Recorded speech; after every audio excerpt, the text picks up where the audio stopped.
For Action News, I'm Anna Samovska. It's her view on vaccines that ACTIA experts have opposed since her ill-informed campaign began nearly a decade ago. That's right, we're talking about Jenny McCarthy and her new advocacy platform as the new co-host of ABC's The View starting this September.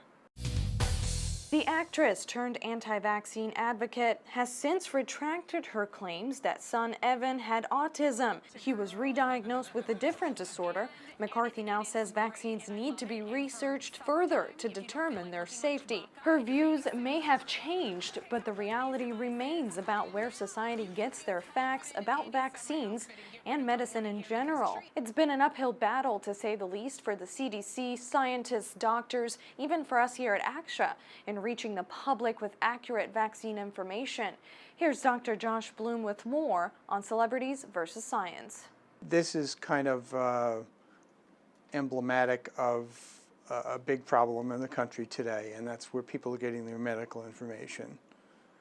And a lot of it comes from Oprah and celebrities, a lot of whom got their start on Oprah. Dr. Oz, for instance, a respected heart surgeon, is now selling dietary supplements. And it would be hard to come up with a better example than Jenny McCarthy. Her claim to fame was posing naked in Playboy in 1993, which is perfectly fine, I guess. But how this gives you carte blanche to be talking about serious medical issues is completely beyond me. We now know that in 2010, Jenny McCarthy actually reversed her opinion of vaccines. She says that they need to be more researched. She now says that her son Evan may not have had autism after all, and yet nobody heard about that. I think she was probably confused, and there were two basic factors why. First is a temporal relationship. Autism tends to show up in 2-year-olds. 2-year-olds tend to have a lot of vaccines at that point. Just because there's a relationship doesn't mean that there's anything to it.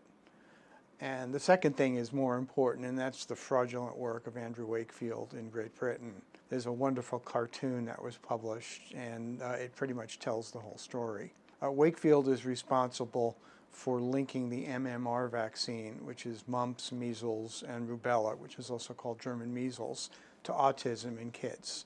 And he was not only wrong, but his entire paper that he published in Lancet in the 1990s was fraud.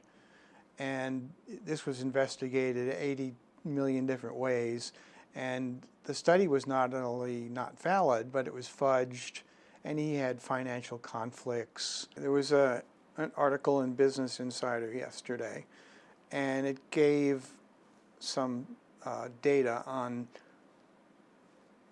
what vaccines have accomplished. Specifically, it talks about the incidence of a bunch of serious diseases before and after the vaccine age. And just a couple of examples. Measles, for instance, which is a very dangerous disease, has declined by more than 99% since the advent of the vaccine. Diphtheria by 100%, polio by 100%, rubella, German measles, by greater than 99%, tetanus and mumps, again, 99%. If you look at this, there's just no way to deny that these vaccines have prevented very, very serious and life-threatening diseases. But it seems as though it's sort of an uphill battle for scientists and doctors and medicine in general when you look at where people get their news from, their health news from, instead of where they really should be looking at.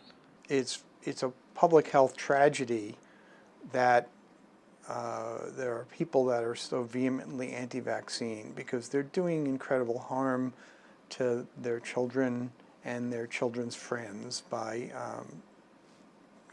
by going this route and believing the paranoid conspiracy theory rather than medicine.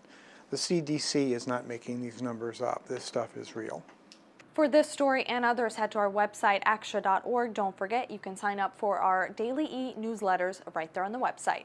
For ACTIA, I'm Anna Samovska.